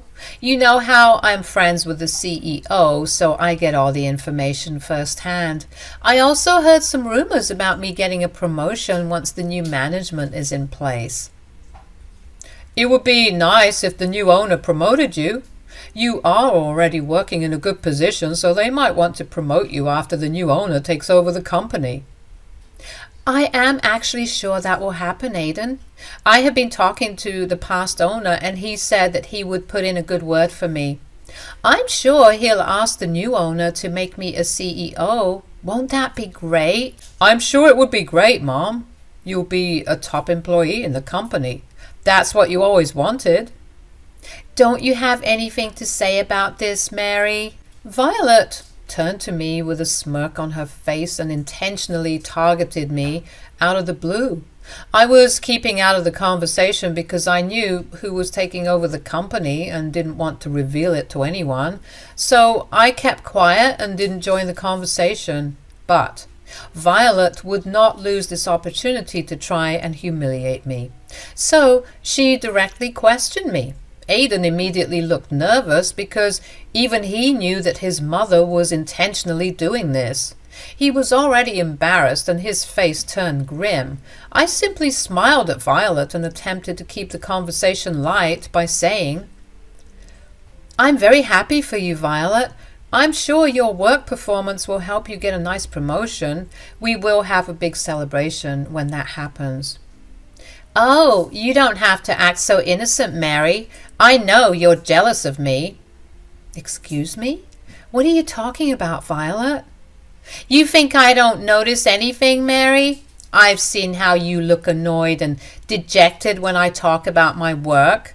I know you're jealous because you work a low-paying job." "With all due respect, Violet, I am very happy at my job. Yes, I had to take a pay cut to work from home, but what can I do? There aren't a lot of jobs around in this town, so I had to choose a remote job." "There is no reason to be shy, Mary. You can just say that you're not qualified enough for a job. I live in this same town and still have a way better job than you. I guess that college degree of yours is really for show. I don't have one, but look at me. I'm wealthier than you and have a way better job." "As I said, Violet, I'm really happy for you. I'm glad you found a good job despite not having a college degree. As for your wealth, I don't have much interest in it. I do pretty well for myself." "Oh, I have seen how you try to compete with me and get expensive things to match my lifestyle. You need to stop doing that, you know. You need to preserve your little income just in case you get kicked out of your job. Imitation is the sincerest form of flattery, but don't go out of your way to compete with me." Violet knew exactly how to twist reality and use it to her benefit. She had no idea that I came from a rich family, so every time I bought something expensive, she would think I was trying to imitate her, even if I didn't have her wealth. She was making it out to be like I was really competing with her and trying to one-up her. It was super embarrassing and everyone around us was giggling. It was a party with Violet's friends and most of them were like her. Besides, no one wanted to piss her off and risk not getting invited to her grand parties, so they just laughed along with my mother-in-law while she made fun of me. I was so embarrassed and felt so humiliated that I wanted to dig a hole and bury myself. I didn't even know how to stop Violet's nonsense. Thankfully, my husband was on my side and said, "No one is competing with you, Mom. You need to watch how you talk to my wife. I won't allow you to continually disrespect her like this." "Relax, Aidan. I'm just looking out for both of you. I don't want you to be hooked to debts just because your wife is dead set on competing with me. She needs to stop being so jealous and work harder to get a better job. I'm working hard, Violet. I'm better qualified than you and can definitely make more money if I want. There's no need to lie, Mary. I get it that you're embarrassed, but don't take it to heart. I know you will never reach my level. We will see, Violet. You may have a very high-paying job now, but there is no guarantee for the future. I know that I can get a better job than you, and one day I will show you that. I was so mad at Violet that I said those words and left the party. Aidan also followed me and left with me as well. On our way back home, I started to cry on the road while Aidan drove us back home. I felt utterly humiliated at the party and knew that Violet had successfully painted me as a jealous woman. I had to defend myself, but no matter what I said, there was no denying one fact. Violet had a better job than me. I was crushed because moving cities and taking a pay cut did affect my confidence. It hurt a lot to work in a low-paying position after working so hard in college. I did it only because Aidan wanted to stay closer to his mother, who didn't have anyone else. We actually sacrificed a lot and moved to Violet's town because of her. But she was being nothing but a nasty witch to me. When we reached home, I was still a crying mess. Aidan brought me inside the house and hugged me a little while I cried. He then said, "I'm so sorry, Mary. This is all my fault. I shouldn't have insisted on going today." "Your mother is a horrible woman, Aidan. She tried to paint me as a jealous person. I don't know why she likes to demean me every time she sees me." "I guess Mom is just jealous of you, Mary. What you said was true. You can get a better job than her, but you had to step down because you moved here with me.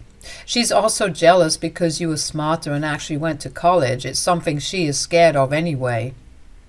"I don't know how much longer I can take her horrible behavior, Aidan. I don't care why she's doing this. I just want it to stop. It's already a sensitive topic for me, and she keeps rubbing it in my face. I feel horrible for doing this to you, Mary. You moved here because of me, and now you're being humiliated for no reason. I tried to talk to my mom about this, but you know how she is. She's just full of herself." "I know, Aidan. I don't blame you. I know you moved here because you wanted to be close to your mother. I have seen what our recent health problem did to you. I don't blame you. But I am blaming myself, Mary. I feel terrible. You know what? We should avoid seeing Mom for a while. It would be the best under the circumstances. She needs to be on a timeout." I was glad Aidan suggested that. I really didn't want to face Violet anymore. I was really mad at her and didn't want her around. But there was another thing I had to worry about. If I encouraged Aidan to keep Violet away, she would use this opportunity to call me jealous again. It was an overall horrible situation, and I didn't know what to do. I told Aidan to sleep on it that night while I too took time to wonder what I was going to do. There was a plan in my mind, but I didn't know how to go about it. I was determined to show Violet that she was nothing compared to me and teach her a lesson about her own vanity. I knew what I could do, but needed to be sure about my decision. The next day, I got a call from my father. His name is Dave. Dad called me after buying a new company and taking it under his wing. He always called me after closing a big deal because he wanted me to be proud of him. It was a little tradition I had. He called me this time as well and said, "Hello, my dear daughter. How are you?" "I'm doing fine, Dad. How are things on your end?" "Guess what, Mary? I closed the deal on the company I've been talking about. I bought it today." "Congratulations, Dad. I'm so proud of you. This is another victory for your company. I'm sure you'll be able to expand it much more this year." "Oh, I will do that, Mary. I wish you worked with me, though. You didn't have to be so stubborn and work elsewhere for experience." "It's all for you, Dad. I'm working hard so that I can make you proud when I finally work with you." "I hope it happens soon, my dear. I must admit one thing to you. This is why I bought the biggest company in your town. Otherwise, maybe I wouldn't have bothered." I was surprised to know that my father had bought the company because he wanted me to work with him. If you are confused about what happened, let me explain it to you guys. You see, my father had actually bought the company that my mother-in-law worked at. I knew that from the very beginning. I didn't tell anyone because Dad didn't like telling people these things before the deal was closed. So I didn't even tell Aidan, let alone Violet, that the company was being taken over by my father. Now that my father had told me about the deal being signed, I could tell Aidan about it. But first there was another important issue that I needed to talk about with my father. I said, "Dad, you are really getting desperate to make me join your company." "What can I say, Mary? I miss you and I wanted to have this special experience with you. I have been thinking about making your mother-in-law the CEO at this place so that we can keep the high post within the family. She already works in a high position there anyway." My God, Dad, you really do think about everyone. Only you can see your daughter's in-laws as your own family. What can I say? Your family is also my family. So what do you think, Mary? Should I make your mother-in-law the CEO? My father was just trying to look out for me and bought this company so that he can be closer to me. I knew that he was offering my mother-in-law the job only because he thought I was interested in taking it. I did tell my dad that I wanted more time the last time we spoke, but now I had an entirely different plan in mind. I smirked and said, "Actually, Dad, I don't think you should give the position to my mother-in-law." "Wait, what? You don't want me to make your mother-in-law the CEO?" "No, but you can make me the CEO instead." "Seriously, Mary? You would take that position? Don't tell me you're joking and playing with your poor father's feelings." "I'm not joking, Dad. I want to work in your company now. I think I already have enough experience now. Besides, I don't want Violet to be the CEO at all." "Oh, why's that, Mary? Did something happen?" "Actually, a lot of things happened, Dad." I went on to explain to my father what happened with Violet. I told him the whole story that I never told him before. My father can be very protective, and I didn't want him to be rude to Violet when he came to visit us. Besides, I rarely shared my personal troubles with my dad because I didn't want to bother him. But this time, I had to tell him what went down between me and Violet. My dad patiently listened to me and was pissed at Violet by the time I was done talking. He said, "What in the world, Mary? I had no idea that your mother-in-law was so condescending. She's a nasty woman." "It is what it is, Dad, and that's why I don't want her to have the position of CEO. If you give me that position, I would have a chance to show her that I can be her boss." "What do you mean by if I would make you the CEO? The position is all yours, Mary. You would have been the first choice. I only mentioned Violet because I thought you weren't ready to work with me." "I do feel ready, Dad. Maybe I was just scared of the responsibility. I didn't want to let you down. But I think my fears are irrational. I'm ready to tackle this new position. I feel confident." "That's my girl, Mary. I know you will do great. Don't worry. The position of CEO is yours." I talked to my father some more and then hung up on him. He was supposed to drive to my town fairly soon for a takeover party and to have a meeting with the management team here. This was the time when Dad had planned to reveal that I would be their new CEO. Their old CEO was actually being transferred to our city branch because he was good at his job and deserved a better position. He was super happy to switch with me because the move had increased his salary. In the following days, I ended up telling Aidan the whole story. He was super happy for me and actually chuckled when I asked him if he was mad that I took the position from his mother. He simply told me that his mother had managed to get a high-paying position only because she knew the previous employee personally. Even my husband thought that I deserved this more than her. I was just glad that he wasn't mad at me. That would have ruined my whole experience and set me back mentally. Anyway, the day of the takeover party soon arrived. I attended the party, but Violet didn't. So she still didn't know who took over the company and the fact that I was her boss now. When she saw me at her office waiting for the big meeting, she looked surprised and said, "What are you doing here, Mary?" "I guess you haven't heard it then. I am part of this company now." "I see. Well, the low-paying employees have their desks on the ground floor. You can find your desk there." "Actually, my office will be here, and I have a meeting here in like 5 minutes." "Is this some kind of a joke? Don't try to fake your job just to one-up me, Mary. This meeting is only for the higher-ups. We will meet the new owner and find out who is replacing our old CEO." I guess you don't know this too, Violet. Well, you don't have to go to the meeting to find out who is the owner and the new CEO. Let me tell you, Violet, I am the new CEO.